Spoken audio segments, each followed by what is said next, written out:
So recently, I've been playing the new Genshin Impact Fontaine update, and unfortunately, I have to say that as a day one massive Genshin Impact aficionado, I am utterly disappointed with this new region. Pretty much everything has been a massive letdown, and honestly, I think I may just have to deliberate the process of starting to announce my future announcement that I will be quitting Genshin Impact again. The first thing that instantly annoyed me about this update was that it just wasn't explained that you can instantly teleport to Fontaine at this point I am at right now. The thing is, if you open the map, you actually don't see this auto unlock teleporter until you actually zoom in.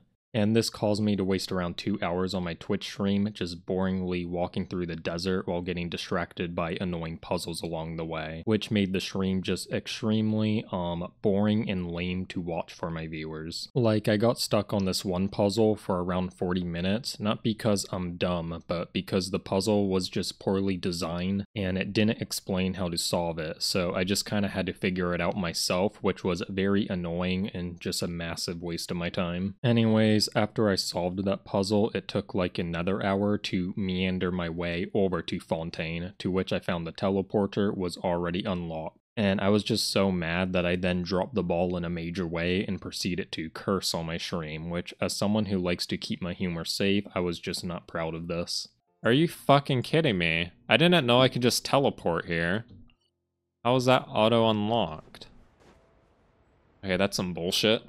Anyways, once I finally reached Fontaine, the first thing I noticed that I'm sure many also did was just this massive waterfall. And as someone who reads a lot of fantasy, I reckon that there had to be some sort of treasure or secret behind the waterfall somewhere, so I proceeded to spend an additional hour on my stream looking for this secret. But the problem was that there was nothing behind these waterfalls, so again, this was just a massive waste of time. Like, I don't know why Paimon couldn't have just been useful for once and been like, Paimon doesn't think there's any secrets behind these waterfalls.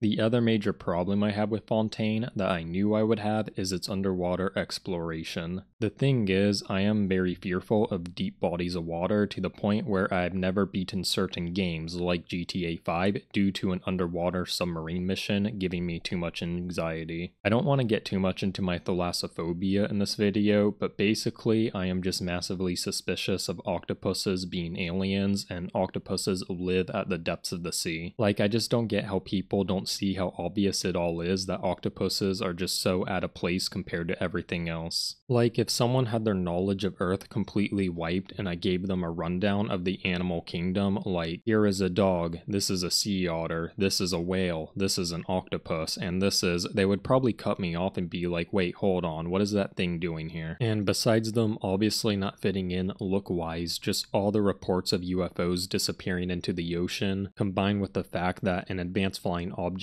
like a UFO would probably need multiple hands to operate. You would just have to be an idiot to not see the connections. Anyways, that aside, so far Fontaine hasn't been too bad thalassophobia wise, as the water is brightly lit and there has been no octopuses so far, but I still have many issues with the underwater, so let's dive into it. Alright, the first annoying thing they did was have your stamina bar underwater. And though this may seem minor, it really does make exploring the area 50% slower than it needs to be. But the thing that I really hate about the underwater movement is that in order to dive, you have to like hold down control with your pinky finger constantly. And even just playing this game for short periods, I found that I kept getting massive tendonitis in my pinky. Like, why couldn't they at least made this toggle instead of having to hold it? I actually happened to have had a piano recital a few days ago, however, I made the mistake of playing the new Genshin update the night before, and this ended up just damaging my fifth finger in a major way and caused my performance to not be up to standard. So basically this new Genshin update is also having real life negative consequences to me as well. Anyways, I'm going back up to surface because even though I don't find Fontaine's underwater scary at all, it is still way too cloggy with its sound design and visuals, so I just find the need to breathe every couple minutes. And this just makes exploring so very frustrating, as I feel like I can only last for like a minute or two before I convince myself that I am out of breath and need to return to the surface to reset. I just don't understand why Hoyoverse would make an entire region underwater when lots of people, like myself, have a justifiable fear of being underwater because, well, I don't know, maybe because you can't fucking breathe underwater, and there's lots of weird shit going on under there that we know nothing about. Sorry, I'm getting heated. I just need to reset here. So the last thing I really hate is that the underwater combat is far too difficult and desperately needs an easy mode. Like, none of your stats and elemental reaction teams carry over to underwater, so you do like no damage while the enemies do a lot of damage and can easily kill you. I will try my best to murder these things here to demonstrate. So as you see with the reduced stamina bar, I'm already struggling in a major way to maneuver in this battle. And I did like no damage. Actually I think I'm supposed to use my ability here. That also did bugger all. Okay, I need to go back up to reset here. Alright, let's go bring the noise on them now. Getting some sick dodges here. Okay, never mind. Yeah, I think you guys see the problem here. Like, even if I was super omega good at this game, this fight would still take like 30 minutes, which is just a massive waste of my time.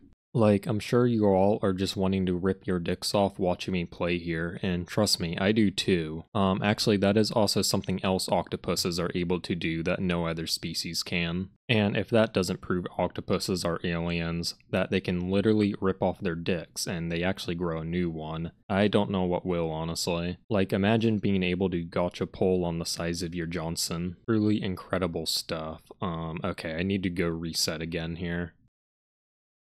And actually, I'm still getting attacked. Okay, I'm dead.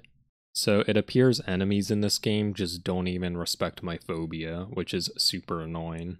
The last thing I've been sorely disappointed by in Fontaine is its story just being too difficult for me to follow along with. Like, so far I did participate in some lawyer trial thing, and it's like, why am I getting involved in this? And now I'm like getting involved with the mafia or something, and I'm just confused at this point. And honestly, I think my issue is that all the characters speak in Chinese, which just doesn't give me enough time to read the subtext and fully digest the plot. So normally what I like to do is press this auto button and just watch the cutscene sitting back on my couch.